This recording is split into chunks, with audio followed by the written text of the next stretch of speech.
What's up, y'all? We are back with episode 4 of season 10 of the Carefree Black Girl podcast, where we discuss everything carefree, black, and girl. Big G. It's your girl, Leslie. I'm your veteran turned entrepreneur, Miss Phoenix. It's your girl, Kakashi Luxe, a.k.a. Phoenix Luxe. I'm representing for the Leaf Village today. I'm your favorite Hokage, argue with your mama, and then I am going to pass it off to Miss Jasmine Taylor TV. What's poppin', y'all? This is your girl, Jasmine Taylor TV. Make sure you guys follow me. I am your favorite media personality. Let's get it.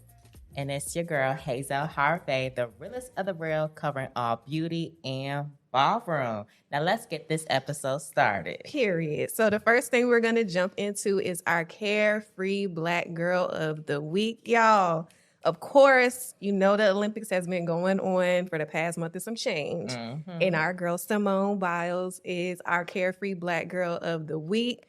She is now one of the most decorated Olympic gymnasts, and she's doing her thing, okay? Many gold medals. I think she's at like 7 now for this season of the Olympics and 11 medals overall. Y'all, let's give it up for our girl Simone. Give my girl her 10. Let's go magic on deck for real. Give her 10 for real. Performing beautifully out there. And period. Yes. She's so graceful. I love how she handles the media, how they ask her a bunch of questions, and she's very graceful and just championing for Black women out there. So shout out to Simone Biles. Mm-hmm. Shout out to you, girl. Okay, so now we are going to get into our girl segment where we talk about what's going on with the girls and the culture. And of course, again, we are going to be talking about the Olympics because like we talked about last episode, Black women are doing their daggone thing in every single when Black women, and they be Black women. This is the most, like, we had a lot of like Black women inside the Olympics. So this is like a very and dominating, and it's been making them scared. Listen, the controversy is controversial. We'll get into that. It's no, definitely makes them scared. But it's just a lot of it is also a lot of, in what I would say, mistreatment, right? So we can talk about, let's not talk about mistreatment. Let's just talk about how some of our girls did pull out, right? Like they pulled out of some of their events. You know, how y'all feeling? Well, let's start with Shelly, because I don't know if you guys seen, but with the recent problem with Shelly was that they could not get inside to go for warm-ups. And it was causing this big conversation because it's like, in order for these women to go perform at their best, they have to be trained as the best. It's like, and then I think to go with what Sherry was saying, that is the one representing Jamaica, correct? Yeah. Mm-hmm. As to go what she was saying, Miss Jackson, was we go put our best into training for 365 days in a year. Mm-hmm. So why do we put all in that work, and then when it's actually time to be really really put in that effort during the warm-ups and stuff, why can't we do that? And so with Shelly, she couldn't get in for her warm-ups, and that allowed her to just like, I'm not going to go in and not put my best foot forward if I couldn't get something beforehand. And she also had a previous injury too that she was kind of battling as well. So like now you're talking about, I can't warm up. I had to do some extra things. Like I think they implemented some rules prior to the warm-up or like get into the Olympic Village and stuff that a few of the champions, the people who were slated to win, didn't know about. And so at that point, now I'm like, okay, so for this one rule, I don't have time to warm up. I then risk myself getting hurt and not being able to compete for other events. So like, yeah, I'm gonna have to choose me. You know what I'm saying? Like me personally, I was gonna say I probably would have done the same thing, to be honest, because it would have, like you said, she went through an injury. I've been training 365 days. Like not even just 365 days, my entire life. You didn't just wake up one moment and say, hey, this is what I want to do. Mm-hmm. And now it's different rules, it's different strategies that you guys are implementing because y'all are seeing that we're really rising above. You get what I mean? And now it's becoming unfair. And on top of that, we're all being mistreated. There's lots of like videos on YouTube about the food they're being given. Just a lot of different things where me personally, I would have been like, you know what? It is what it is. I'll holler at y'all on the flip side. Yeah. Because I put me first. And in anything it is that you have to do, I feel like you do have to put yourself first. I think the lesson for me as like a certified rehabilitation counselor, for people who don't know what that is, that's a counselor who has a specialty working with chronic illnesses and disabilities.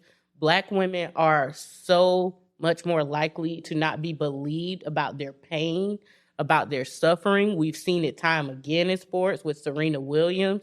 We've seen it time again when women injure themselves. I think I applaud them for choosing them, like accommodating yourself when they're moving the goalposts and taking care of you. And I appreciate that in them doing that at the highest level of their career. Like, even with all this pressure, it's like, no, I got to take care of me and my body and my health first. And I'm not going to let y'all move the goalposts and then expect me to compete the same. So I appreciate that they did that. And Black women should do that all the Put time. themselves first. I agree. Now we have Brazil's Rebecca. I'm not too sure how to say her last name, but Rebecca A. Personally, she actually won the gold medal in women's floor exercise finals and this year's Olympics as well. Me personally, I like to watch the talent. I love the talent. Like, I'm not as flexible. I'm not as talented in that sport, in that area. However, me watching it, it does give me a little like oomph to go ahead and like get up off my ass and do something. You know what I mean? And then it makes me want to say, I want to have a little girl. Maybe one day I'll take her in gymnastics, and then she'll be the next Black Olympian. You know what I mean? Exactly. It makes you think about like the possibility. And that's what I was getting into. Like, I love seeing like the different people of of the minority community put on for the young little girls who may be watching, who may be in gymnastics right now, and saying, you know what, one day I want to do this. Because back then you only seen like the fairer skinned woman in gymnastics. And I agree with that too, because it's also women like Sha'Carri. Get her name right.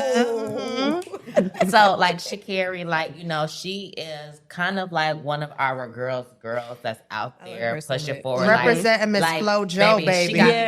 She got the bust down, she got the long nails, and you still see her just prospering. I love when she posed, like when she knows she about to win. And shout out to her, because she was also one of the women that was denied access to go in for a warm-up, but she still went in did her thing, and raced, and she did get second place. So congratulations. Do you feel like that's because she has more to prove than other females, only because of what happened to her a few years ago?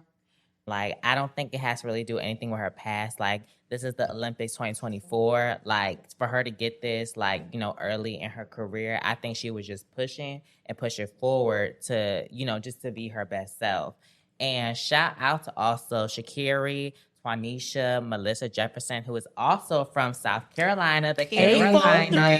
Yes, ma'am. And shout out to also Gabby Thomas for winning the gold medal for 4x100. Yes. Shout out to the ladies. And as you also were going back to saying, was Sha'Carri is also one of those women who inspires little girls, because I don't know if y'all also have like been hearing about this like lately, what this new generation is like. We don't have a lot of Black women like examples, like in a positive way. Like, everybody looks at more of the, you know, influencer influencers, sexy reds, or like saying how like people are putting toxic, you know, things in the young kids' mind. Yeah. But we forget about our, you know, our athletes and stuff like that who acts just like the same way, but does things different. So that's why I just like love Sha'Carri and her brand. That is true. Yeah, I love Sha'Carri down. And I think it's just her personality, because when people doubted her when she was doing like the tryouts and she said, I'm not done. Congratulations to the winners, but this is not the last time y'all are seeing me. It was like, I feel like something all Black women can resonate when everyone thinks all the doors are closed and you like, well, I'm gonna make one. Right. And so I feel like that's her personality. And I think for Black women, it's important to see the duality of both. Knowing when I need to push through, but also knowing when to say, I'm good. Like, for this moment, I'm good for me. So I think it was just beautiful to see. And for people complaining like of the Black models we have, why don't y'all post Sha'Carri? Like, why don't y'all post Melissa? Why aren't y'all posting all these positive Black women? You know, don't say they're not out there. Just say you're not looking for them and you want to talk about Black women in a negative light. Yeah. Pop that tea. No, I hear you, but I think I want to talk about what you said about like opening or making your own doors.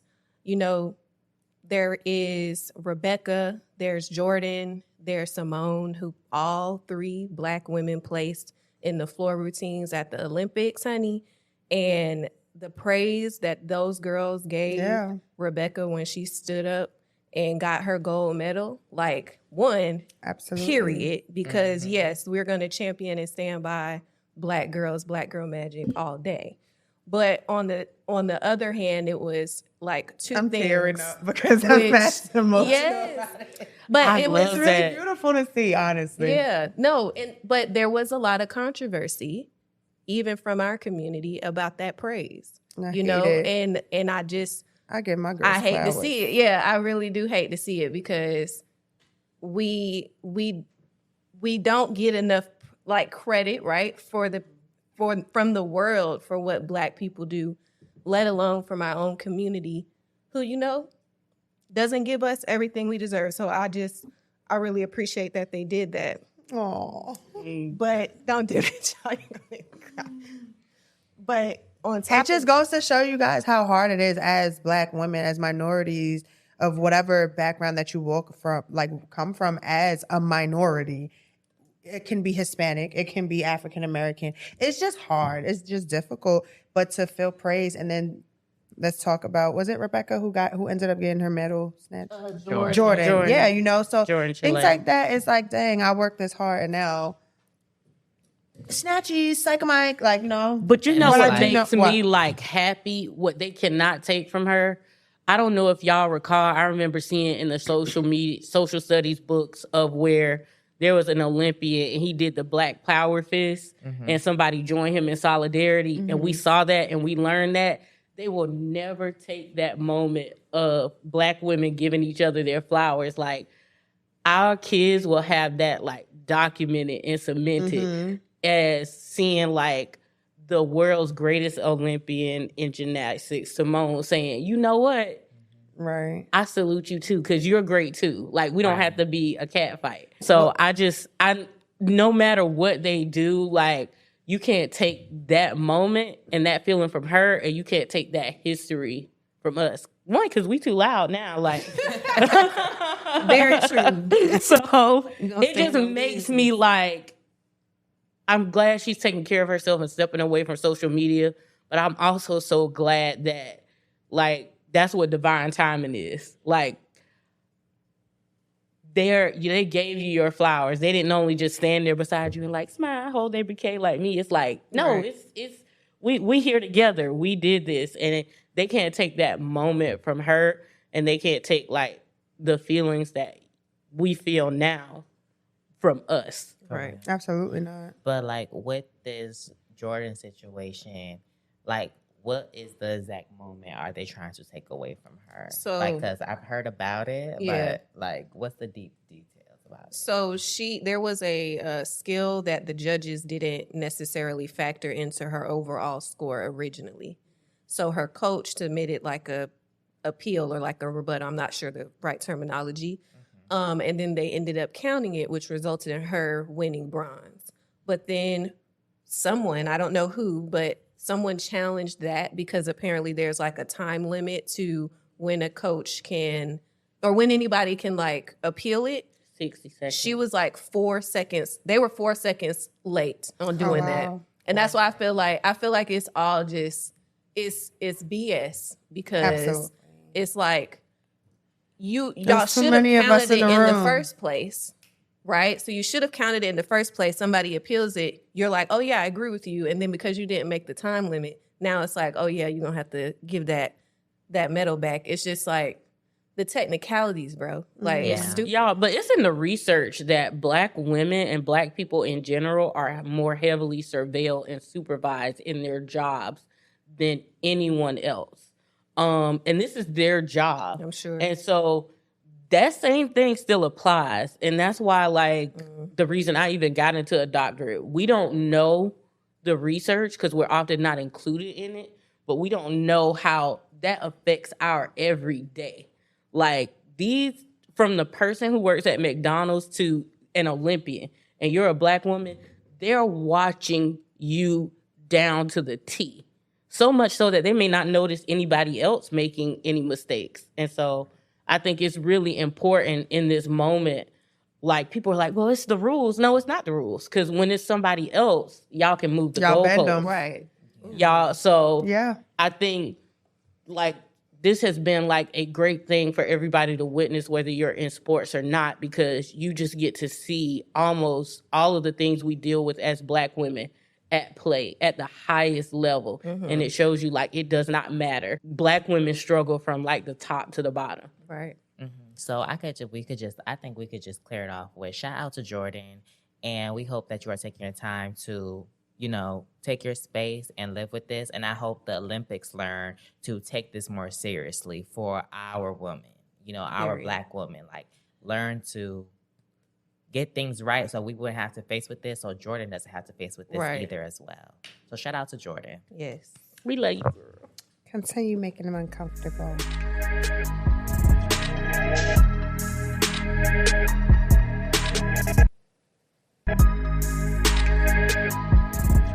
So have you guys seen the Barbie movie? The Black Barbie documentary on Netflix? Yes, girl.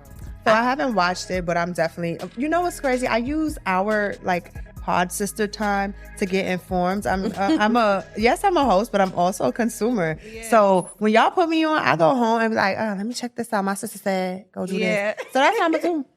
Yeah. It brought like a lot of emotions. It was so many different emotions. Weighted but meaningful watch. That wasn't like traumatic, but also it triggered. Like, the content triggering is the word. So what's the synopsis of it before we get into how it was triggering and things, so our audience can know, what was the synopsis of it? Well, it does talk about colorism, texturism, racism overall, featureism. So it's, if you've experienced those things, as many Black women have, it can really, because they do such a thorough timeline. We're talking about going back from the 40s all the way to current. And this is all just so they can break down how the Black Barbie itself was created, correct? Like, it's not just a doll. Like, this thing had almost its own microsystemic, which is a smaller civil rights movement, just to be brought forth. Yeah. So it was a lot. What was the most triggering parts, if anybody wants to share? Or when you think of, the word trigger in that documentary, what comes up? Child, I'm trying not to cry, honey. But the part where I think her name was Melissa, or I couldn't remember her name, but I looked her up. But where she was talking about how, she felt like she wasn't beautiful. She was trying to make her dolls replicate her because they didn't have dolls that looked like her. So she would put grease in their hair and, just these subconscious feelings that you have when you don't see, or when you do see a bunch of toys in the toy store and none of them look like you. So, and then you are consuming media, right? So you see a bunch of white people, white kids, white dolls that don't look like you, but yet these are the toys you have to play with.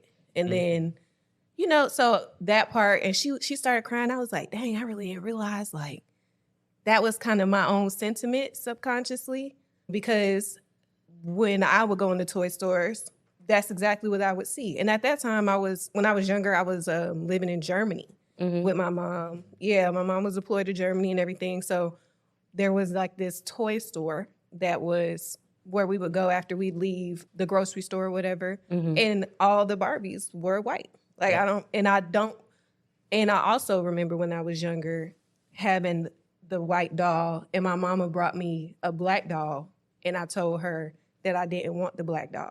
I wanted the white doll. And I didn't know at the time what that was really, what I was really saying. Right. And what that really meant. But I can attest that, to just being young, and also what I was seeing and what people were telling me and all that great stuff. But it truly affected me all throughout my childhood and even into adulthood that, you still work through. So, yeah. I definitely feel as though it still affects some of us throughout our adulthood, too, because even in the workplace, that's something we talk about frequently. In the workplace, a fairer skinned person might get an opportunity before a darker skinned person. you know, and that's something simple back in the documentary when they did the doll test. You know, they had a bunch of children line up with the dolls to see which doll they'll go for first. And most of them went for the white or fairer skin dolls, you know, and that's usually how it is. Imagine being one of the best in your avenue or line of work. And it's like a sports team, right?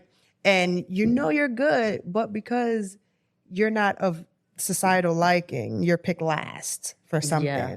That sucks. Yeah. And we go through it as adults as well. It's called the halo effect, and a lot of fairer skin, specifically white people and lighter people, white passing, that is when people presume that they are better or sweeter or good because they are lighter. And this really like hit home because everybody, for those who don't know, I'm in a doc program. I'm studying Black joy for adults at Creativity and Play. They thought I was crazy. And they were like, Black people don't do this. Do Black adults do that? Do they play? And I was like, yes. And when I was watching it, it really made me realize like the lack of intentionality that just people have with Black people in general. TikTok, the government, everyone, because what got me was kind of like your story. You probably didn't see Black dolls because the stores could choose if they wanted to stop a Black doll. And they talked about that. That in the doll. And people will be like, oh, it's not that deep. It's just a doll. Just get one. But if it's not that deep. Representation is real. Why would adults choose not to put a particular toy on the shelf if all they want is money? And it's like, it is that deep.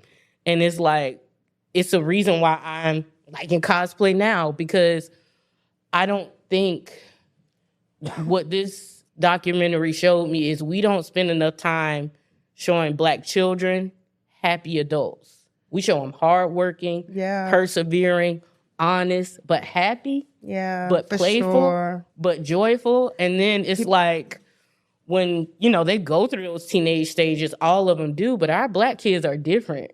Like, we weigh them down. And I've even heard parents say, and I've heard my parents say, well, the world's not going to take it easy on you.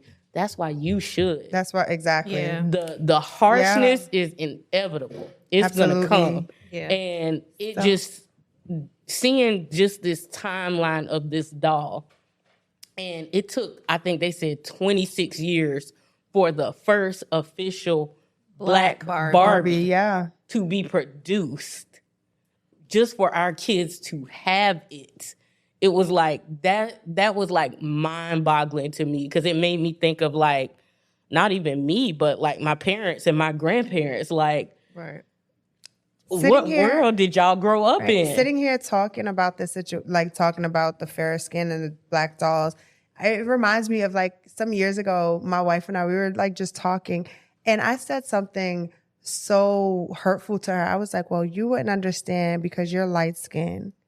Right. Mm-hmm. And she looked at me, and I could just tell her heart broke, because I never really looked at like, okay, you're light skinned, so you might be going through things within your family, your society as well. Mm-hmm. But she was like, just because I'm light skinned doesn't mean I always had it good, you know? But I was like, what downfalls did you have as a light skin? And I was being so ignorant about it. And it caused like a slight argument, but then she resurfaced and was like, listen, I'm the lightest in my family. I was never chosen. Mm-hmm. And that right there just hurt me alone. And now us talking about it, it's like dark-skinned dolls were never chosen until how many years it took? Like 26. But even when they made them. Yeah, she was still like. She still wasn't wanted. Yeah, the stores could be like, no, we're not selling that.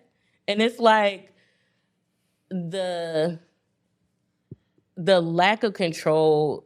I think the one thing as inspiring as the documentary was, it's like, it broke my heart, the lack of control that Black women face from childhood to adulthood, like our autonomy.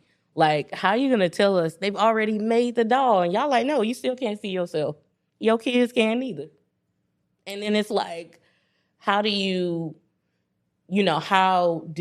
not get exhausted with your existence? And so it's like I said, it's really dear to me. And it's why I try to keep things so playful, because I'm someone who doesn't believe in liberation without joy. Like, even Martin Luther King sat on the beach with Coretta, you know, they have pictures of that. And I feel like the documentary showed the importance of things that we take for granted. Like it's just a toy. So for people like me, we're definitely when I leave you guys, I'm definitely gonna go home and check it out. So if you haven't, make sure you guys check it out on Netflix. I mean, Hazel, I will. Did you get to catch it? No, I haven't. You gotta watch it, girl. I do, but I've heard a lot about it, and I think it's important. I think it's important for everyone to go check out and see.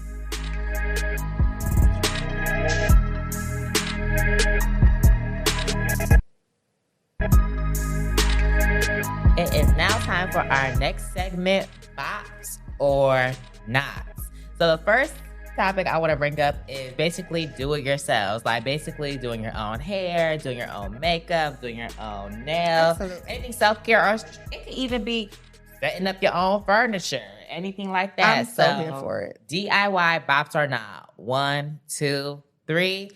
Not. It's a bop. Bop it. Bops. Especially in this economy. Yeah, like, I don't know. I've always been a do-it-yourself kind of person. I guess even from like going back in the days, like I always used to, I had these specific scissors. They were like zigzag. I used to cut my own jeans, shirts, all types of things. And I just always loved doing things myself. My nails, these would have cost like $90-something. These cost me $8 in the beauty supply store. Like I'm a do-it-myself kind of girl. Like we gonna get to it. During the pandemic, my son will tell you I was cutting his hair. I wasn't half bad. I know that's right. Learn a new skill on that thing. Yeah. So I'm a cosplayer, so it's needless to say I made this vest. I don't have money for all those expensive ass cosplays. So it's a bop for me. Like you have to get creative, you know. So I paint, I craft, I sew, I upholstered a chair.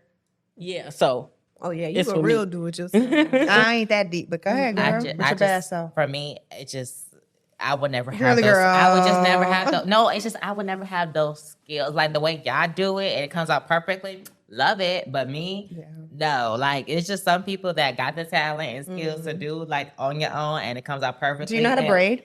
No. Like I know how to braid. I don't know how to cornrow, but I know how to braid. Right. Okay. So yeah, it's just for some people it works out and for some people it don't. So hey, it's a bop for some people. It's a not for some people. But let's get onto some music. Like a lot of the girls have been dropping lately, and Miss Latto just dropped I think it's her third album, Sugar Honey Iced Tea. So we're gonna give it a bop or a not in 3, 2, 1. Bop. It was cute. I was about to say cute. It was cute. I think it's cute because I thought it was about listen. No, I'm not gonna front. I enjoyed it, and I remember I saw somebody on Instagram say it was a no skipper. I can attest to that. It was a no skipper. I did not skip not one song. Then I saw somebody, Ebro, he said that it reminded him of Jay-Z flow. A few of the tracks reminded me, like I heard Drake being featured on them, a few of the tracks, right? And it was cool. I like her growth. I like this era that she's in, and it was cute, but I've never been a super Latto fan. I don't know if it's because I have a hard time seeing the grown-ass woman that she is now as opposed to seeing her on television back in the day. I think that's what's hard for me to really be like, yeah, Latto. I still see her as like Lil says. You miss hip hop, so how'd you feel? I stand for Latto. I like her. I just like, you know me, I like to like the person and then like get into the music. But from what I heard, I don't know if it was like a no skip, but if you like the person who like a little beat, you know, something that you can listen to while you getting dressed, something that gets you hyped for whatever, you know, like going to the day party or just kind of get you upbeat, I think this is the album for you. Also, if the messaging is that, you know, you're not going to settle for less, like you really in your I'm that girl era and you like what you like, then I think this would be a bop for you, for sure. And I feel like with the girls, it also comes to like, give me a project. Stop just giving me a bunch of songs on one album. Right. Give me a project. The transitions, nasty. Yeah. Transitions is nasty. Like Cool. back to back, it's to me, it's a great project. No, I agree. To me, I said cute only because of my liking. Yeah. It's like a personal thing. And y'all, it's like, I feel like Latto would have been a bop if I was like 20 in college because I was definitely in that headspace. Yeah. But like now it's like, I had to take myself out of it. Because if it was like, if I was personalizing it right, I probably would have said like, it's cute, it's not. But I was like, if I was, younger or whatever, and I was in that like single girl type. It was like, if I was like in that, but like, she is talented. Like, sonically, it's good. But I think it's just a preference thing. Yeah. It has been for sure. Well, to now skip on back to the past. We got into the current. Let's go back to the past. Mm-hmm. Not even just musically. We can talk about fashion. We can talk aesthetic. We can talk about culture. Mm-hmm. The Y2K era. Mm-hmm. Like, so the Y2K era. Bop or not? 3, 2, 1. Bop. Super bop. Super bop. Like, listen, I was born 1992, so yeah, I'm here for the Y2K era. That was your era, right? It was definitely my era. Yeah. What? Oh my goodness. Like, I'm here for it. I love seeing like the Generation Z on TikTok, like dancing as if they were in like the Y2K videos. Right. It's so cute because it's a vibe, and I'm starting to see more girls do less makeup. They're doing things more simplistic in the sense of like just doing a middle part or just doing a doobie and letting it down. And I just love it. Like, I love, let's talk about even with the celebrities, they're wanting to reverse their BBLs. Yep. That's part of the Y2K era too. Mm-hmm. The natural thing was in, the aesthetic was in. Me personally, every single time I put on some clothes, my son's like, Mommy, you always look like an old school girl. But I love it because that's just the era I came from. Like the red lipstick, I used to have a lipstick line that was red. I'm into the red lipstick, the long nails. So yeah, I'm here for the Y2K era. I am a 90s baby born in 1990. So it's definitely a bop because it was historical. Like a lot of the things they're referencing, we got to live through. And you be in the moment so you can compare it and you can see like how they're doing it versus how it actually happened. And I realize I'm old now because we're getting songs from the Y2K era being remixed. Like, and been there, done that though. It's cute though. It's cute. It give me a little gray hair, but it's cute. Our generations did it with our parents' generation, so it's all right. But it's always a cover. But see, I would be like, y'all listening to old stuff. But see, now it's me. I'm listening to old stuff, and I like new stuff too. But it's like it's cute. Like I know somebody remixed "Hot in Here," and I was like, we are at the era where songs I grew up with are being like remixed, and there are kids who never heard the original. Yeah, I was like, but that was us. Yeah, I was like, oh, whoa. There's a lot of old school, like the remix of something so hip hoppy, and you wouldn't even think those two. Yeah, that is true. No, it's cooking. I'm here for it. Yeah, I think it's about because we had a lot of great like black shows and things during that time too. Style, music, different eras, and I like to see people starting to fall away from being trendy and looking and doing the same and going back to that era of like Aaliyah's and the Beyonce. Everybody had different aesthetics and they all coexisted. So I think it's a bop. So for our audience, you guys let us know yourselves. Is the DIY a bop? Is the Latto Sugar Honey Iced Tea a bop? Is the Y2K a bop? You let us know in the comments, and also go on our Instagram and our Twitter and let us know, okay?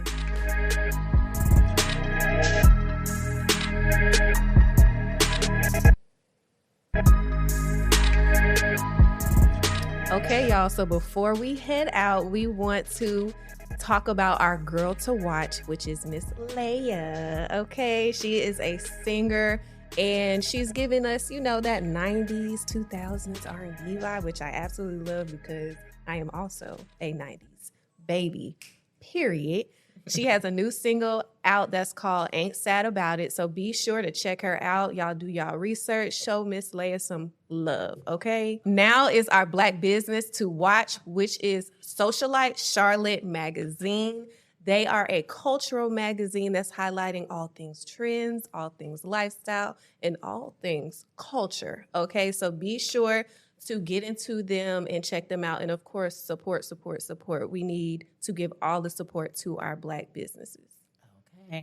All right, y'all. So that concludes episode 4 of the Carefree Black Girl Podcast. I am a girl, Leslie Latrice, your favorite veteran turned entrepreneur. You can find me now on my new website. Hey. Yes. Okay. www.leslielatrice.com. And of course, on YouTube every Sunday at 3 p.m.